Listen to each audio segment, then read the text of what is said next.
Alright, while we've got this top off, the braces are off, and it's being flattened and drying. I want to give it a couple more days to dry.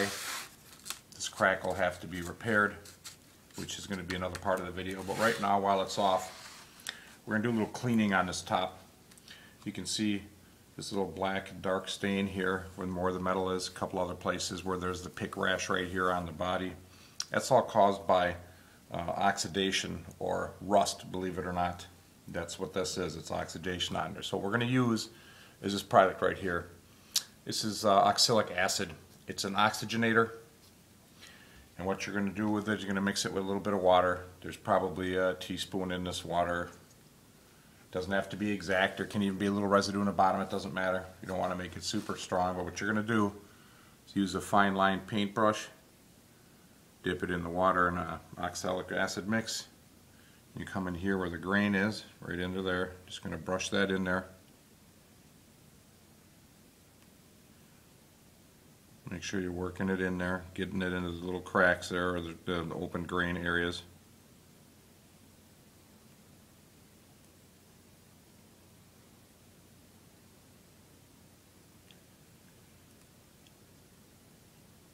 Once you can see it's being absorbed by that, you take a stiffer brush and you're just working that into that grain to get it down in there and to remove that darker stain, which, like I said, is rust. Anything will rust just because it's got oxygen on it and it's exposed to the air. That rusts everything. It doesn't matter if it's wood, metal, and oxidation causes these stains and the dark marks on here. And what you're trying to do is using oxygen itself produced by the oxalic acid to remove them dark stains and that oxidation. This is also a great way to repair an open crack that's stained on both sides, and what you'll do is you'll fill that same thing in a crack like this. Once that disappears, then when you restabilize and glue the crack back together, you can use another product called potassium protangamate to recolor the wood to its original color, almost making the crack invisible. So now we've worked this in here a little bit. Let's take a look at it once we wipe it off.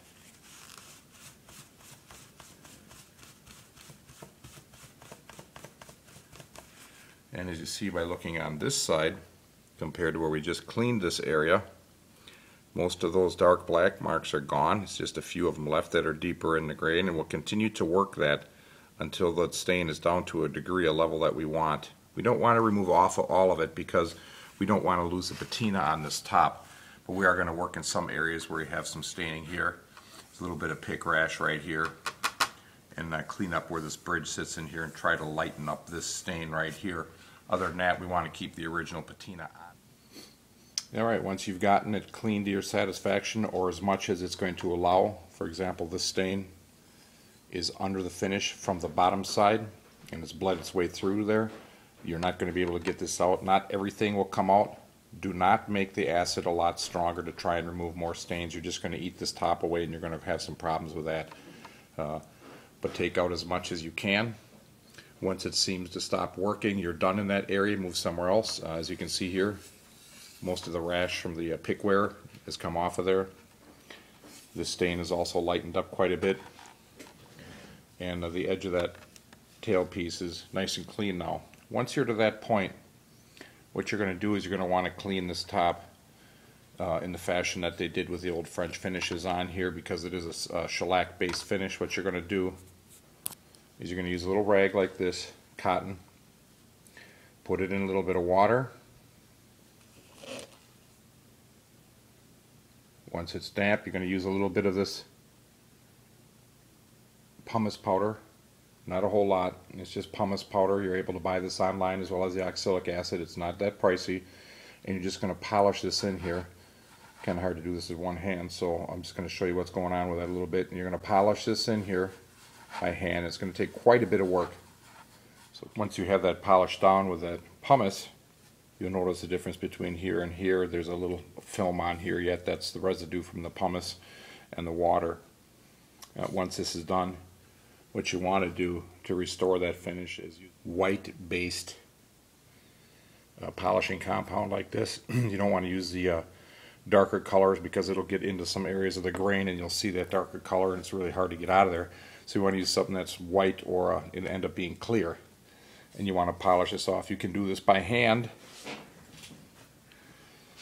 or you can use one of these really kind of slow moving, very light pressure orbital polishers. It's got a microfiber bonnet on it, and with that you're going to polish very, very lightly, no pressure on it whatsoever. You just want to clean off the residue of that pumice. So I'm going to go ahead and do that, and then we'll take a look at it after that's finished. Okay, I've completed polishing this instrument top here and brought back that French finish that is on there to this really, really beautiful state. Like I said, that paper rosette is intact, and this is on top of the finish. This is not underneath.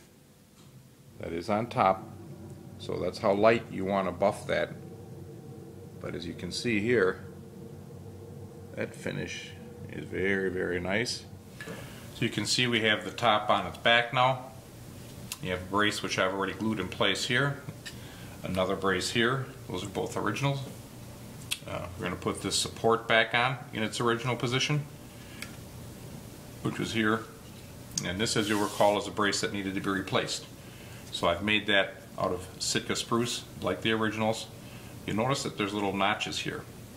Those notches are for the two supports that I have made to fit underneath this brace, as well as this one here. It'll sit in this fashion right here, and this will keep this entire area from bowing. Used tight bond, which is what I prefer to use for wood. It dries 30-minute cure time. You can unclamp it, works really well. Now if you move in up here, you'll remember that crack was on the top of the body. You can see it's here, but on the back side, actually a hairline crack goes all the way down to there, which isn't exposed on the opposite side because of the neck is located there. And you may wonder, why would you repair this? Because it's under the neck, it's glued in place anyways. It's just a good precaution to keep it from going under the brace, through the sound hole, and eventually causing problems down the body. So what we're going to do is moisten this with water, work tight bond into this until the crack becomes stabilized, and then we're going to place these 3 cleats over the entire crack surface, and that will keep it from spreading again. These cleats should be laid across the grain, not with the grain, because if you lay them with the grain, they can also split open as well. So you want to lay those across the grain, just like that. All right, we're going to complete the restoration of this top by repairing this crack that I mentioned earlier. And the simple way to do that, put a little wax paper underneath there so the glue doesn't run through and stick the top of the table. We're just going to take a little clean water here and just apply it to the crack. So I'm going to apply that so we can get the glue down all the way through that crack. The water, moisture and the water, the glue will be pulled in by that. So by putting that water in there, working it back and forth like that, we're going to be able to move that glue all the way through the crack.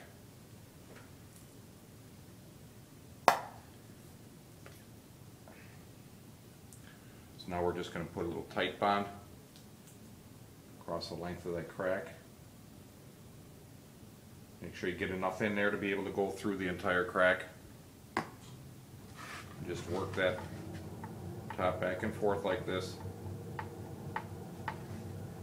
Working the crack back and forth. You'll see the glue go down inside there. You can look on the other side, and as you can see right here, the glue is already coming through the crack. So you're just going to continue to do that until the crack is filled with glue.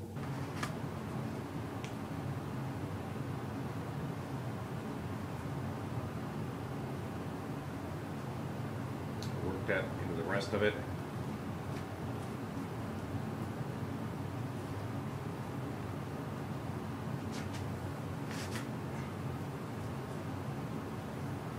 Make sure you have a cloth handy just to wipe off any excess.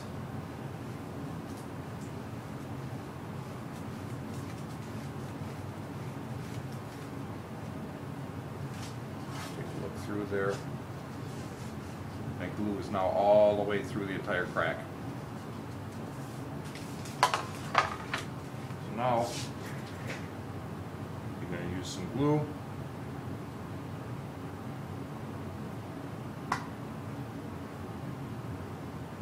And apply that to your cleats.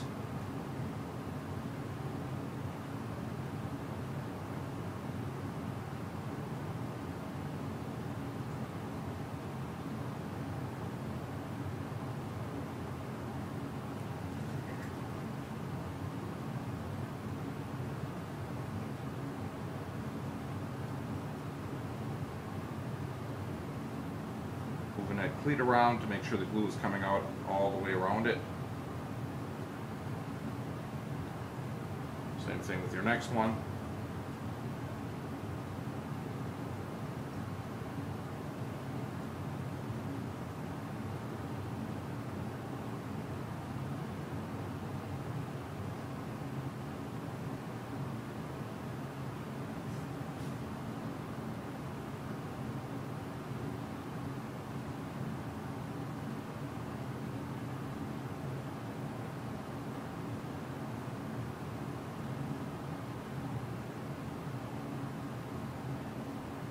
This last one is simply a preventative measure below the bottom of the crack.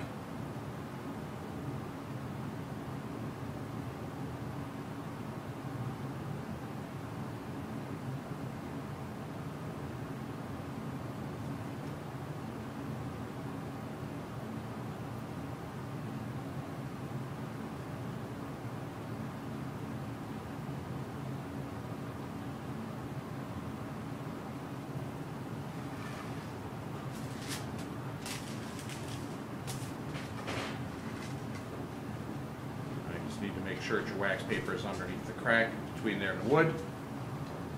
And then you're going to want to clamp this down. Remember, you only want to clamp it tight enough just to hold them in place, not to press all the glue out of the crack. This will have to sit for a half hour. After that, you can remove the clamp, take a look at it, wipe up any excess, and the repair should be completed. Last thing we're going to do is use the potassium permanganate, which is an oxidizer. Strong oxidizer is what it says on the bottle, to age this one brace. I'm not going to age these supports or the repair, because if this other does leave my collection, then someone can see that the repairs were done here, and they'll still be able to identify the instrument by the internal bracing system on there. So it's real simple. I mean, the stuff looks like Kool-Aid. Please don't drink it.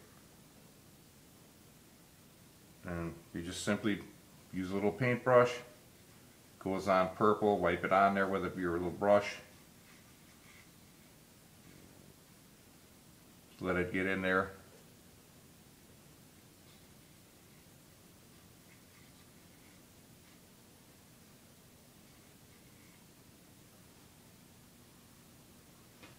Let it sit a few seconds. And then just wipe off the excess. And as you can see, it matches up the color with the aging very well. So there's that top again, fully restored and ready to go back on the body. That will be the next step.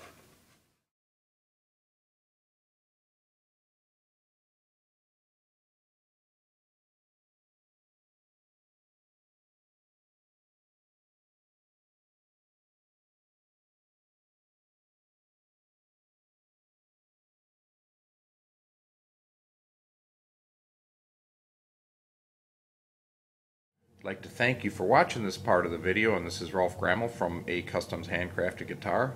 Remember, if you like what we do, hit that subscribe button down there, and we'll shoot you out as much video as we can. Thanks again.